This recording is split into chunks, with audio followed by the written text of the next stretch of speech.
Yuk. Assalamualaikum warahmatullahi wabarakatuh. Halo guys, jadi di sini kami dari kelompok 3 akan mempresentasikan dan menjelaskan materi tentang rendahnya mutu pendidikan berdasarkan survei internasional. Sebelum itu, izinkan kami memperkenalkan diri. Perkenalkan, nama saya Muhammad Rizky dengan NPM 31. Lalu di sebelah saya Ada Halim Pramugara dengan NPM 45. nama saya Muzaffar Ahmad dengan NPM 37. Nama saya Raditya Rasaputra dengan NPM 46. So, tanpa berlama-lama lagi, check it out. Udah.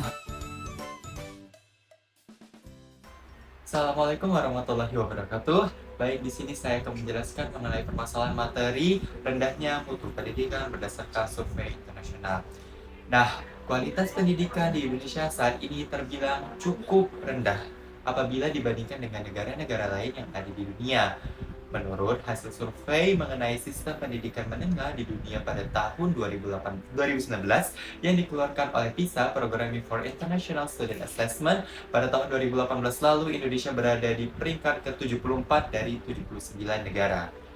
Kualitas pendidikan di Indonesia juga sangat memprihatinkan.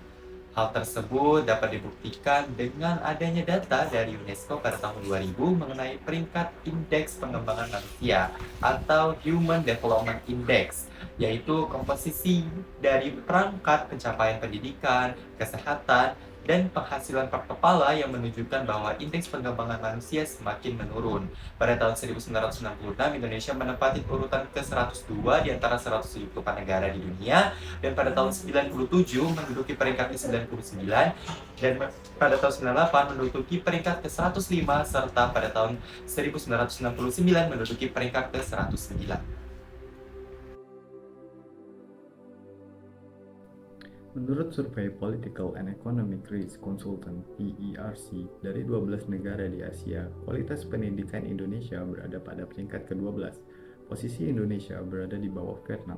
The World Economic Forum Swedia melaporkan bahwasannya Indonesia memiliki daya saing yang rendah, yaitu hanya menduduki peringkat ke-37 dari 57 negara yang disurvei di dunia. Kualitas pendidikan Indonesia yang rendah juga ditunjukkan dengan data Balitbank 2003 dalam kategori The Primary Years Program (PYP). Bahwasannya dari 146.050 sekolah dasar di Indonesia hanya terdapat 8 sekolah saja yang mendapatkan pengakuan dunia dalam kategori The Middle Years Program (MYP). Dari 20.918 SMP di Indonesia, hanya terdapat 8 sekolah saja yang mendapatkan pengakuan dunia. Dan dari 8.036 sekolah, hanya 7 saja yang mendapat pengakuan dunia dalam kategori The Diploma Programs (DP). Baik, di sini saya akan melanjutkan materi mengenai dampak dari rendahnya mutu pendidikan. Jadi, menurut saya, salah satu dampak yang paling nyata dari rendahnya mutu pendidikan adalah meningkatnya kemiskinan, kriminalitas, dan permasalahan sosial lainnya.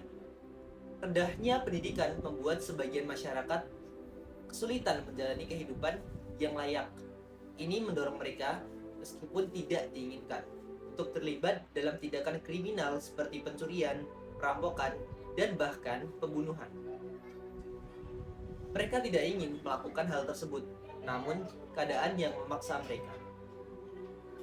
Jadi, permasalahan sosial yang kita hadapi saat ini tidak akan terselesaikan tanpa perbaikan mendasar pada sektor pendidikan.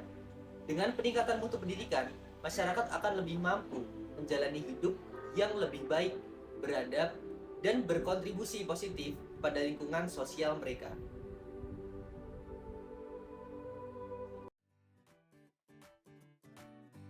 Untuk meningkatkan mutu pembelajaran, perlu dikembangkan strategi yang efektif. Salah satunya adalah pembelajaran dengan konsep belajar bagaimana belajar atau learn how to learn. Melalui pendekatan ini, peserta didik diharapkan dapat belajar secara mandiri, penuh semangat dan percaya diri dalam menggali serta mengembangkan potensi diri mereka kapanpun dan dimanapun.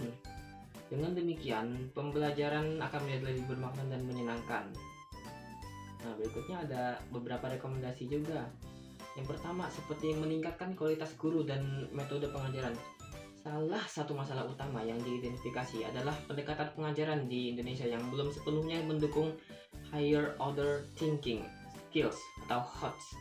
Disarankan agar guru lebih fokus pada pengembangan kemampuan berpikir kritis dan pemecahan masalah pada siswa, sebagaimana yang diukur oleh PISA atau Program for International Student Assessment. Ini termasuk memberikan umpan balik yang lebih mendalam dan adaptasi pembelajaran sesuai kebutuhan siswa. Nah, kemudian ada disiplin dan iklim kelas. Hasil PISA menunjukkan bahwa lingkungan kelas yang kurang disiplin dapat menghambat pembelajaran. Oleh karena itu, penting untuk membangun iklim kelas yang lebih tertib, di mana siswa dapat fokus dan belajar dengan baik. Ini termasuk menjaga suasana kelas yang kondusif serta membimbing siswa dengan tujuan pembelajaran yang jelas. Kemudian ada yang terakhir, literasi membaca. Salah satu cara untuk meningkatkan mutu pendidikan adalah dengan menumbuhkan minat baca yang lebih besar di kalangan siswa.